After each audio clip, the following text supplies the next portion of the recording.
Olá, bom dia para você que está assistindo a programação do ICL Notícias. Meu nome é Fábio Panunzi e eu hoje estou aqui no lugar da Débora Maganha. Você provavelmente me conhece do Desperta aqui, mas eu hoje vou substituir a Débora, que está gozando de um merecido descanso. Afinal de contas, ela dá muito duro aqui no ICL para que você fique sempre muito bem informado sobre tudo que acontece na economia do nosso país. E olha, é uma semana que começa de maneira diferente das outras, é uma semana muito especial porque a história do Brasil vai ser escrita nas linhas que o Supremo escrever na sentença de Jair Messias Bolsonaro e dos outros 7 réus que compõem o núcleo 1 da trama golpista. Por isso, todas as atenções, a das pessoas e também do mercado financeiro, estão voltadas para essa seara, a seara da política. Só que, além disso, nós temos algumas coisas importantes acontecendo, não só no Brasil, mas também ao redor do mundo, que são fenômenos estruturais e que vão merecer a nossa atenção. Como eu falei, é a semana que começa com o foco voltado para a decisão do Judiciário, né, do Supremo Tribunal Federal.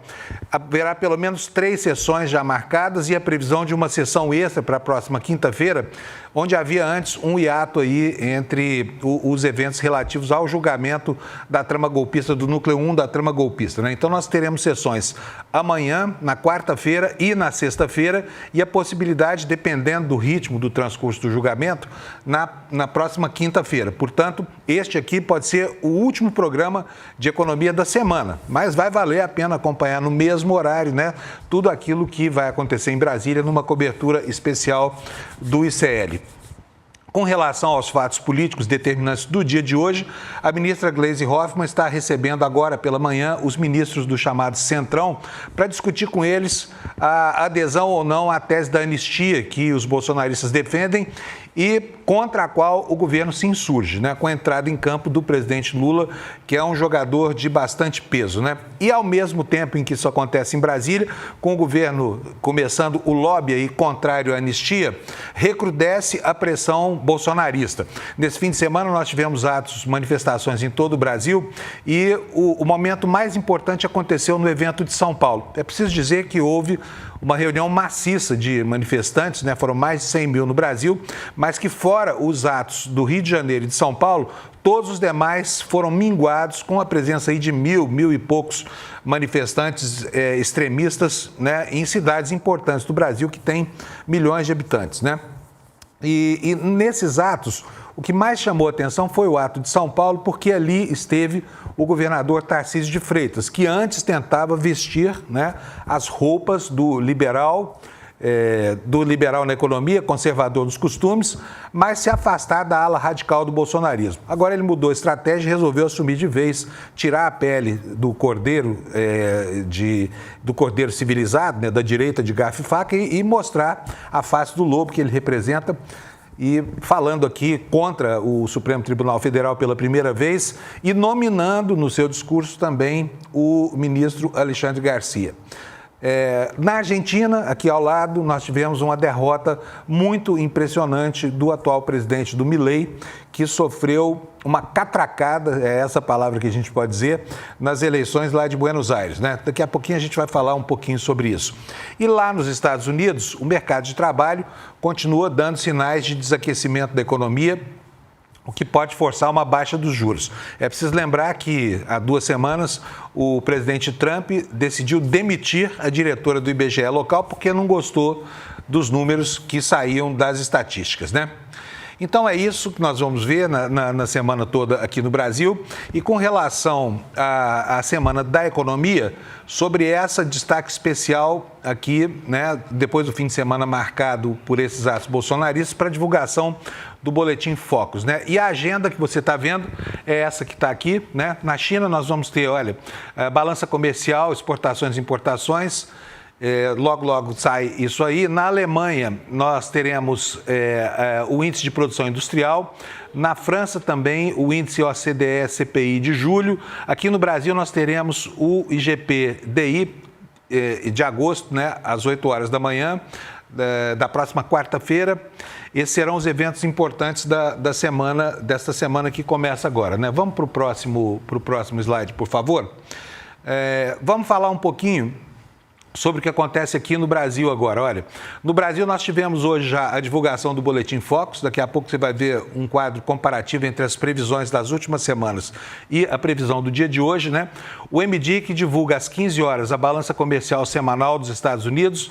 Lá nos Estados Unidos, fechamento do índice do crédito ao consumidor em julho, e na França a Assembleia Nacional faz voto de confiança sobre o primeiro-ministro, né, que deve continuar o seu mandato, tá bom? Vamos falar agora, gente, sobre o que acontece no campo da política aqui no Brasil. Eu disse para vocês que a semana começou impactada pela mudança de comportamento do governador Tarcísio de Freitas de ontem, e houve já reações, tanto no campo da política quanto no campo do Poder Judiciário, porque foram falas muito importantes que delimitam um novo personagem para esse governador, que se lançou na campanha da anistia para tentar defender aí o legado bolsonarista, né? E acabou ontem sendo criticado, inclusive, pelo pastor Silas Malafaia, que não aceita a presença no palanque de alguém que se intitule candidato a candidato. Mas vamos ver aqui as falas do governador de São Paulo, que acabaram despertando atenção durante o dia de ontem, né, nos palanques do Brasil. Roda o VT, por favor, VT do Tarcísio, produção. Chega do abuso. Chega. Eu tenho certeza que novos tempos virão. Eu tenho certeza que nós vamos celebrar de novo, aqui, com um líder que vai estar solto, que a justiça vai se restabelecer. Eu tenho certeza que a gente vai ver a Débora solta. Eu tenho certeza que a gente vai fazer justiça para o Bolsonaro. Eu tenho certeza que a gente vai ver o Bolsonaro disputando a eleição. Eu tenho certeza que os presos políticos vão ser libertos. Porque o bem vai vencer o mal. Nós não vamos mais aceitar que nenhum ditador diga o que a gente tem que fazer. Não há mal que dure para sempre. E o bem sempre vence o mal.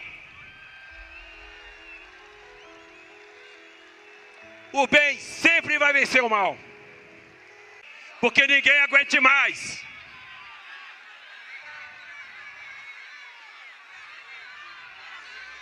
Ninguém aguenta mais a tirania de um ministro como Moraes. Ninguém aguenta mais o que está acontecendo nesse país. Você deve estar aí estranhando essa fala do governador de São Paulo, porque ela difere e diverge muito daquilo que ele vinha falando habitualmente, né?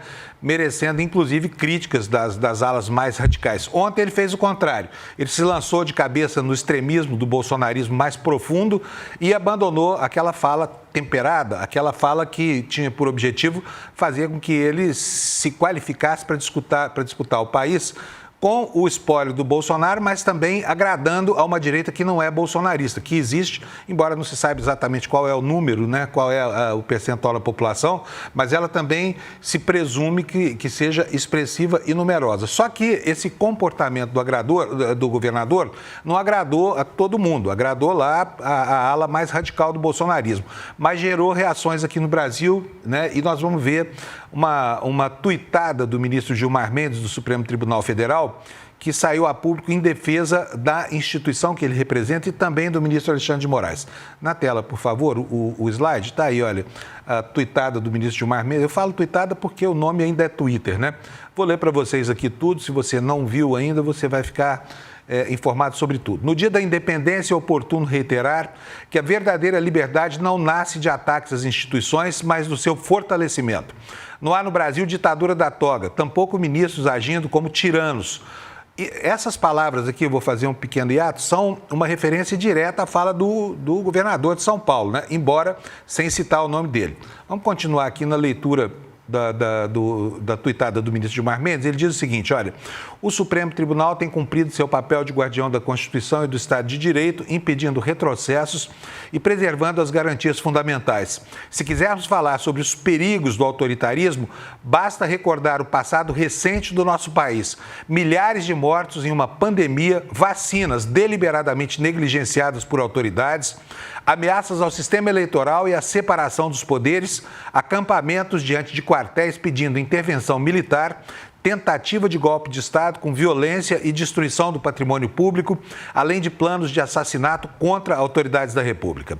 O que o Brasil realmente não aguenta mais são as sucessivas tentativas de golpe que, ao longo da sua história, ameaçaram a democracia e a liberdade do povo. É fundamental que se reafirme: crimes contra o Estado Democrático de Direito são insuscetíveis de perdão. Cabe às instituições puni-los com rigor e garantir que jamais se repitam, disse o ministro Gilmar Mendes, falando grosso aí a respeito das falas do governador de São Paulo, Tarcísio de Freitas, né? Vamos falar agora um pouquinho de economia, já falamos bastante da política. A sexta-feira, você se recorda, foi um dia histórico na Bolsa de São Paulo, houve uma alta de 1,17%. A alta até que não foi tão expressiva, né? Só que com essa alta, o pregão acabou fechando com mais um recorde histórico, né? Na quinta semana seguida, fechou a 142.600 pontos, mas antes já havia atingido a marca de 143.408 pontos, prenunciando aí uma semana que pode ser cheia de outros recordes também, né?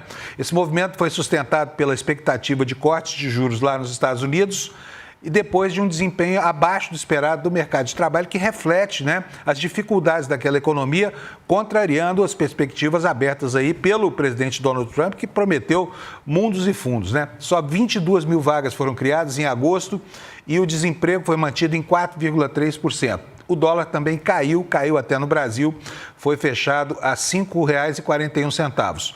No mercado interno, os bancos e a Vale do Rio Doce impulsionaram o índice, enquanto a Petrobras e outras petroleiras recuaram com a queda nos preços do petróleo. No acumulado da semana, o Ibovespa subiu 0,86%. Portanto, foi uma semana positiva, foi a quinta alta consecutiva desse índice tão importante. Lá nos Estados Unidos, o desempenho fraco do mercado de trabalho pressionou Wall Street. Dow Jones caiu 0,48% no dia e 0,32% na semana. O Standard & Poor's 500 recuou 0,32%, mas terminou a semana com um avanço de 0,35%. E o índice Nasdaq permaneceu estável, né, com 0,03% negativo nessa sexta, que não é absolutamente nada, acumulando ganho semanal de 1,14%. O cenário levou Donald Trump a atacar novamente o presidente do Fed, Jerome Powell, cobrando cortes de juros mais rápidos, e isso deve vir por aí, né? Diante disso tudo, nós já vimos aqui as agendas, as efemérides, os compromissos que vêm aí. Vamos ver agora a agenda da semana aqui no Brasil, para você se orientar. Olha, o que vai acontecer amanhã? Amanhã começa o início da última fase do julgamento do ex-presidente Jair Bolsonaro. Na quarta-feira, tem dois compromissos importantes. O primeiro deles é a divulgação do IPCA de agosto no Brasil, né, que vai nos dizer o que vai acontecer com os indicadores que dizem respeito ao controle da moeda, e os dados da inflação ao produtor lá nos Estados Unidos. Na quinta-feira, nós teremos os dados da inflação ao consumidor nos Estados Unidos, a decisão sobre os juros do Banco Central Europeu. Na sexta-feira, sai a sentença, provavelmente, né, condenando o presidente Bolsonaro a um longo período de encarceramento. E esta semana nós teremos aí dados da inflação ao consumidor lá na China. E hoje saiu, como acontece toda segunda-feira, o Boletim Focus. É sobre ele que a gente vai falar agora para você. Vamos fazer aqui uma comparação entre as projeções dessa semana e o que aconteceu 4 semanas atrás, só para a gente ver como é que mudou a expectativa dos agentes do sistema financeiro. Tá aqui, olha. O IPCA para 2025, olha aqui, nesse Boletim Focus, né, foi projetado em 4,85% para 2025 e 4,3% para 2026.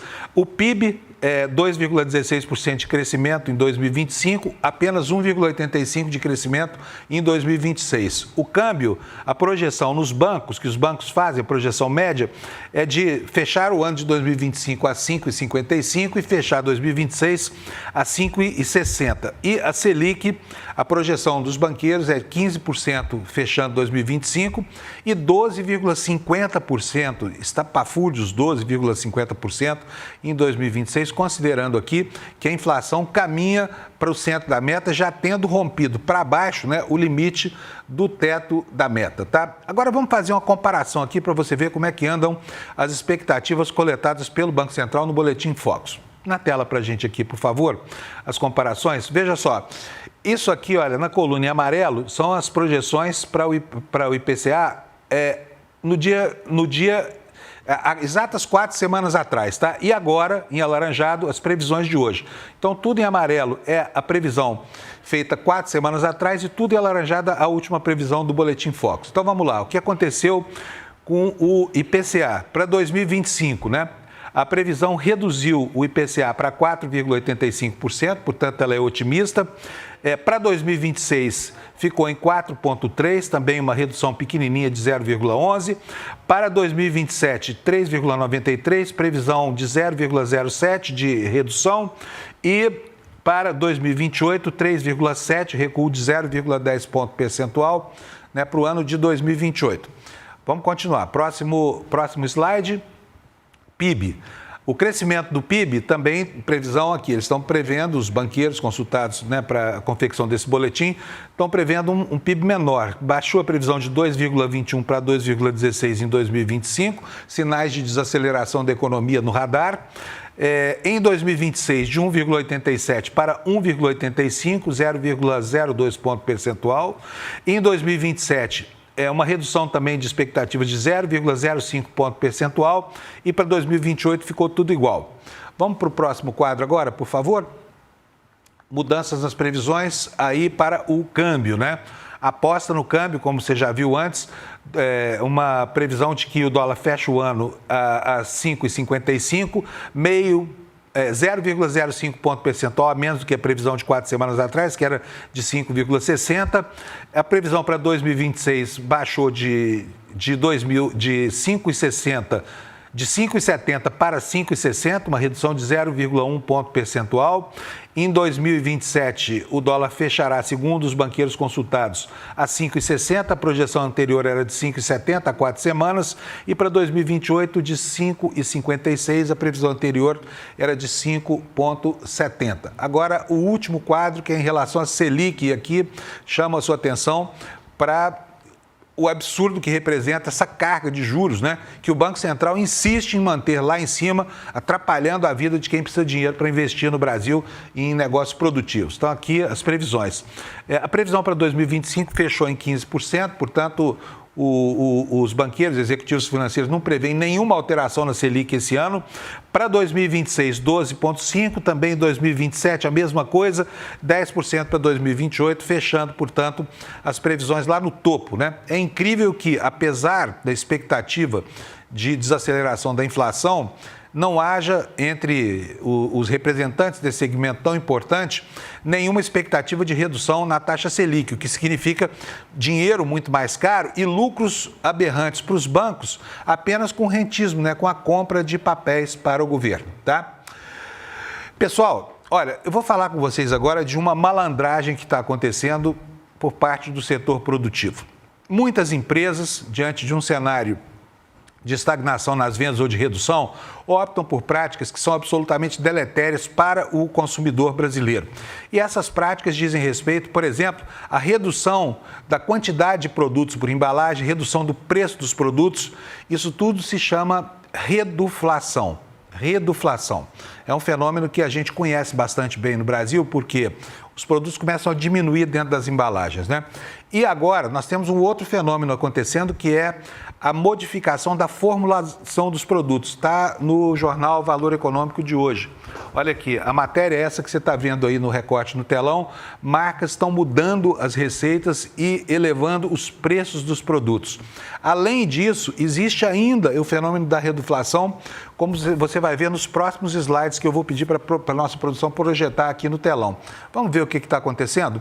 Olha só, vamos pegar o chocolate. O chocolate é um produto sensível porque houve um aumento muito grande no insumo mais caro, que é o cacau, né, para a fabricação de chocolate. Mas ao invés de repassar para o consumidor, a Lacta, por exemplo, que fabrica todos esses chocolates que eu estou mostrando aqui na tela, optou por diminuir o tamanho dos produtos. O bombom sonho de valsa, né, que a minha geração conheceu tão bem, é de O tamanho original dele, em 1938, quando esse bombom foi criado, era de 50 gramas, o peso dele. O tamanho atual é de 19 gramas apenas, e a gente percebe isso quando compra esse bombom. A redução foi de 57%, ou seja, o bombom de hoje é 40% só do que se comprava pelo mesmo valor quando ele foi criado. Com o bombom Ouro Branco, a mesma coisa, uma redução de 57% no peso do produto, né? E com os chocolates da Laca, eu estou colocando aqui a Laca porque ela é só uma das empresas que estão provocando esse tipo de magia para manter margem. O Diamante Negro, por exemplo, e o Laca Branco ou o chocolate Lacta, eles pesavam 200 gramas por barra lá no início, né, muito tempo atrás, e paulatinamente foram sendo diminuídos para 90 gramas, é uma redução maior do que 50%, 55%, né? E, além disso, o Valor Econômico descobriu que também há um fenômeno de mudança da composição desses elementos, da formulação desses elementos. Aí o chocolate, por exemplo, é trocado por um produto que parece chocolate, mas, na verdade, não é chocolate. E eu quero conversar sobre isso, especialmente sobre isso, com uma economista que você conhece muito bem, que é a Carla Beni, né, que está sempre na televisão e é frequentadora habitual aqui do ICL, porque ela, inclusive, dá aula sobre esse fenômeno chamado de reduflação. Então, vou chamar aqui a Carla Beni. Oi, Carla, bem-vinda. Muito obrigado pela sua participação aqui no nosso programa de hoje. Carla, é normal que essas empresas façam o que fazem? Elas podem fazer isso? Boa tarde. Aliás, bom dia ainda, né, Fábio? Dia. Tudo bom? Prazer sempre estar aqui com vocês. Prazer todo nosso. Olha, eu tenho trabalhado esse assunto, Fábio, há tanto tempo e adorei que vocês fizeram esse comparativo da barra de chocolates, porque quem viveu a época de uma barra de 200 gramas, que agora chegou a 90, e a indústria de chocolate também está lançando barras menores de 30 e tudo, eu tenho brincado que agora a gente não tem mais uma barra de chocolates, a gente tem um carpaccio de chocolate, porque é uma lâmina, né?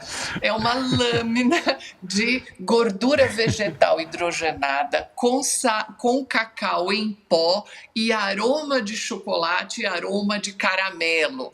Então, assim, a qualidade foi literalmente pulverizada, digamos assim. Pois é. E esse daí é um ponto muito importante. Pois é. Ô, Carla, agora, eu li o Código de Defesa do Consumidor, sei que as empresas podem fazer isso, mas elas têm que cumprir uma série de pré-requisitos. Sinceramente, não me lembro de ver isso estampado em nenhum supermercado, um comunicado com campanhas na televisão de que isso estava mudando. Elas fazem isso dentro do caminho da legalidade ou elas costumam fazer na mão grande mesmo? Não, o caminho da legalidade é o seguinte, quando você olha a embalagem, primeiro são dois assuntos, né? Uma coisa é a reduflação, onde você mantém a fórmula. Você diminuiu 200 gramas, aí começou a fazer 150, passou para 100 gramas, mas é a mesma fórmula.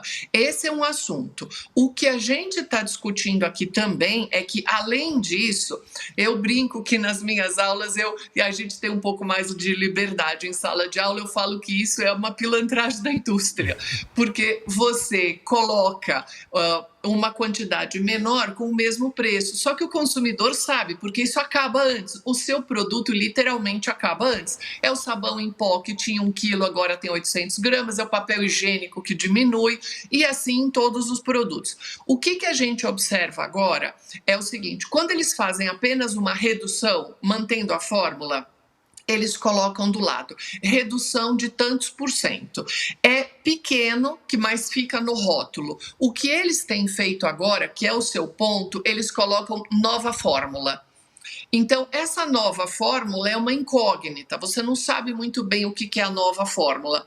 E no Brasil, nós temos uma permissão, digamos assim, dentro do mercado de chocolates, que você precisa de uma quantidade mínima de 25% para poder chamar de chocolate. Na Europa, esse percentual é muito maior, por isso que a qualidade do chocolate da Europa é bem melhor do que a nossa.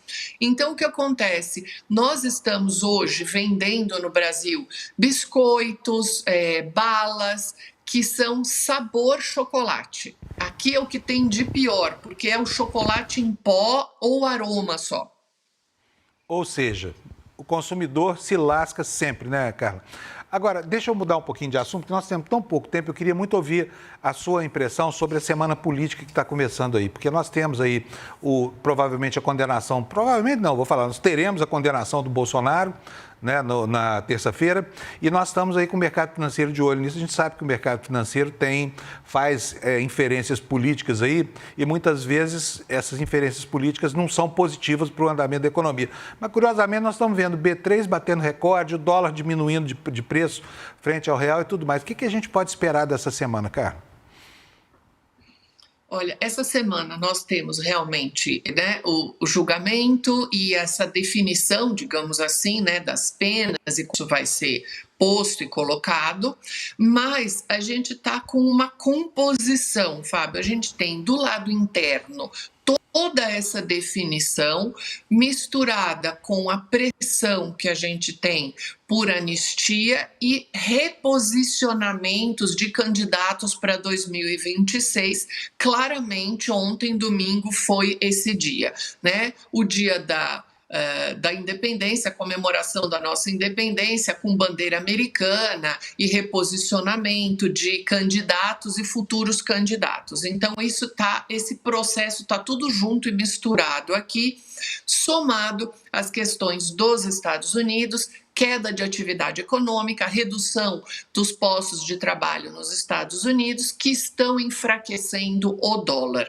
Então, é provável que o Banco Central americano, em setembro, já comece a fazer algum tipo de redução da taxa de juros, e então o dólar enfraqueceu e isso acabou refletindo. Então, é possível que a gente também tenha queda do dólar aqui mais continuamente, e isso pode dar uma melhora na Bolsa. Então, tá tudo junto e misturado. Olha, tem uma coisa aqui, nosso tempo está bem difícil, mas eu gostaria que a produção colocasse para mim aqui no telão o último slide da projeção, da comparação do Focus que a gente fez, porque o Boletim Focus vem anotando a cada semana uma redução das expectativas de inflação, uma redução, enfim, está tudo caminhando para a curva daquilo que a ortodoxia trata como normalidade econômica. Em compensação, os juros, que é o que eu quero mostrar para vocês aqui, continuam com a mesma previsão de sempre. Queria entender esse fenômeno. Que fenômeno é esse que faz com que uma economia permita a previsão de dados muito positivos e mantenha lá na estratosfera os juros que são justamente para combater efeitos negativos? Nós estamos num patamar completamente fora da realidade. Estamos trabalhando com quase 10% de taxa real de juros, o que abre a nossa moeda para todo tipo de especulação. Então, quando a gente observa isso no comparativo antes da pandemia, Fábio, a gente já trabalhava com a maior taxa real de juros, mas ela oscilava entre 4,5% e 5% no máximo. Nós estamos completamente fora de qualquer patamar. E o que mais preocupa é que, se você pegar a projeção da Selic lá para 27, onde ela chega a 10%, repare que na linha do mercado financeiro a gente não volta a ter um dígito. Então, isso daí é algo muito importante.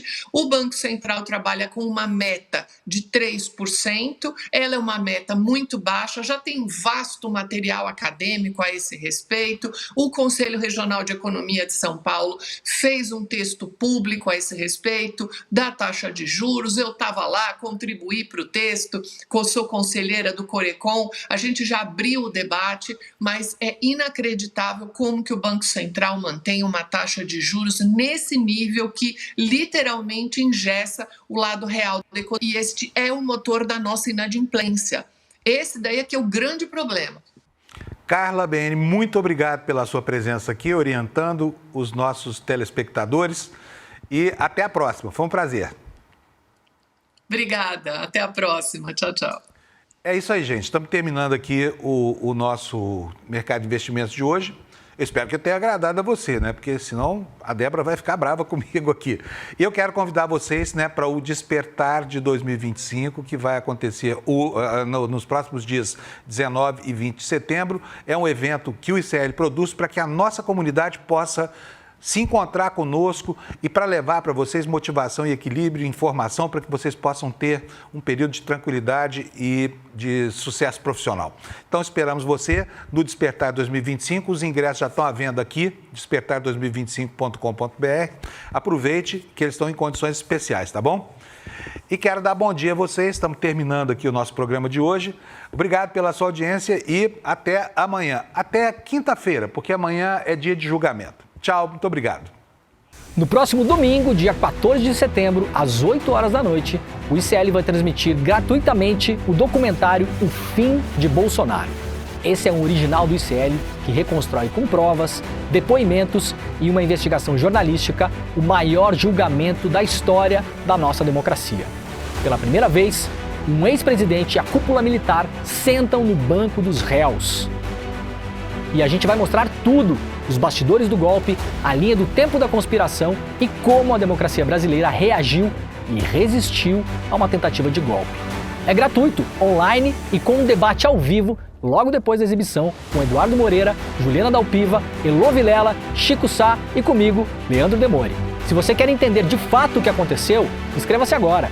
Acesse icl.com.br/estreia e garanta o seu ingresso gratuito. Resposta do Elon Musk: nós daremos golpe onde for necessário. O Brasil nunca foi uma nação. O Brasil é um país bem-sucedido. Se todos nós pensássemos exatamente a mesma coisa, o mundo seria dominado por um silêncio absoluto. Não é de dialogar para convencer o adversário. Numa guerra, do que se trata é de neutralizar o inimigo. Um grupo de gaúchos em praça pública se reuniu com os celulares na cabeça em posição horizontal para pedir socorro a alienígenas para manter Jair Messias Bolsonaro no poder. A extrema-direita não existe sem a produção de caos cognitivo. Mas como se produz esse caos cognitivo? Precisamos estar atentos, porque se eles conseguirem, ainda que eles percam as eleições presidenciais em 2026, a ditadura começou.